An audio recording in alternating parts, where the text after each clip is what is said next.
Welcome to the broadcast. It's a pleasure to have you with us. My name is Jesse Rogers. Our sign language interpreter tonight is Meresha Owiti. Let's get you informed. Now, the Azimio La Umoja One Kenya leadership has confirmed a secret meeting between President William Ruto and the Azimio principal Raila Odinga that happened last Friday night in Mombasa, saying it was a meeting to set the stage for talks. The leadership, who addressed the media in Odinga's Karen home in Nairobi today, say the meeting was midwifed by the former Nigerian president Olusegun Obasanjo.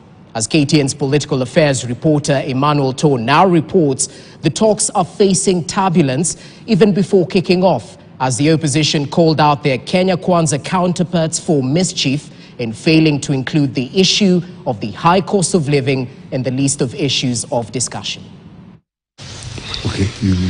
While responding to speculations about the details of the secret night meeting between President William Ruto and his political nemesis Azimio leader Raila Odinga, the Azimio La Umoja One Kenya leadership disclosed the behind-the-scenes intrigues in the meeting seeking to close ranks between the two top leaders that took place on Friday night at the coastal city of Mombasa, where the former Nigerian President Olusegun Obasanjo chaired the meeting. Indeed, there was a meeting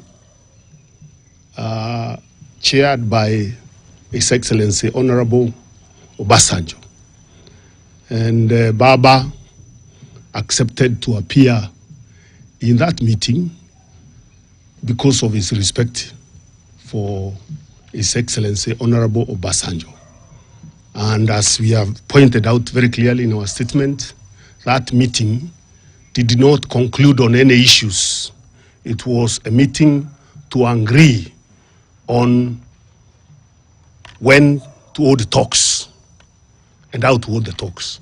Reports indicate Odinga and President Ruto abandoned their troops for the night meeting that lasted 4 hours. The former premier had Friday morning met Obasanjo before flying to Mombasa after the Azimio interdenominational prayer service. However, even with the details coming out, Azimio has called out their Kenya Kwanza counterparts for mischief, deceit and sidestepping, with the opposition claiming the government was preparing to denounce Obasanjo's presence in the country as it remained non-committal on Tanzania's President Samia Suluhu's presence in the country 3 weeks ago.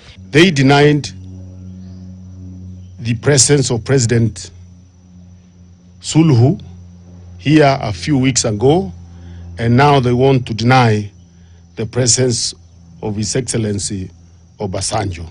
This comes as the opposition also accused their counterparts of cheekily excluding the issue of the high cost of living from the list of issues of discussion, terming it as an act of bad faith. We disown the statement by Honorable Gichungwa. Azimio had nothing to do with it. Its contents were those of Kenya Kwanza, their wish list. We are not in the business of handshakes. We are not in the business of engaging on how to share power and positions. We shall engage on issues that are people-centric. Azimio has listed several issues of dialogue, including the measures to arrest the runaway cost of living, repealing of the Finance Act 2023, and electoral reforms as top priority of the talks. Kenya Kwanza had listed 5 issues, including the creation of the office of the official leader of the opposition, entrenchment of the office of the prime cabinet secretary in the law, among the issues of discussion. Our priority for discussion is the escalating cost of living, which has only got worse with the lifting of the conservatory order on the 2023 Finance Act last week. Both sides are expected to name their respective members to the new extra-parliamentary 10-member dialogue committee, with the fate of the 14-member bipartisan talks committee now hanging in the balance. Sources indicate Na Kenya leader Martha Karua, alongside minority leader Opiyo Wandayi, will lead their team of negotiators, while Kenya Kwanza's 5 members will be chaperoned by the leader of the majority, Kimani Ichung'wah. The talks team will have 4 non-parliamentarians and 6 members of parliament. Emmanuel Toh, KTN News, Nairobi. On a similar note, President William Ruto has now admitted on meeting Azimio leader Raila Odinga over the impending dialogue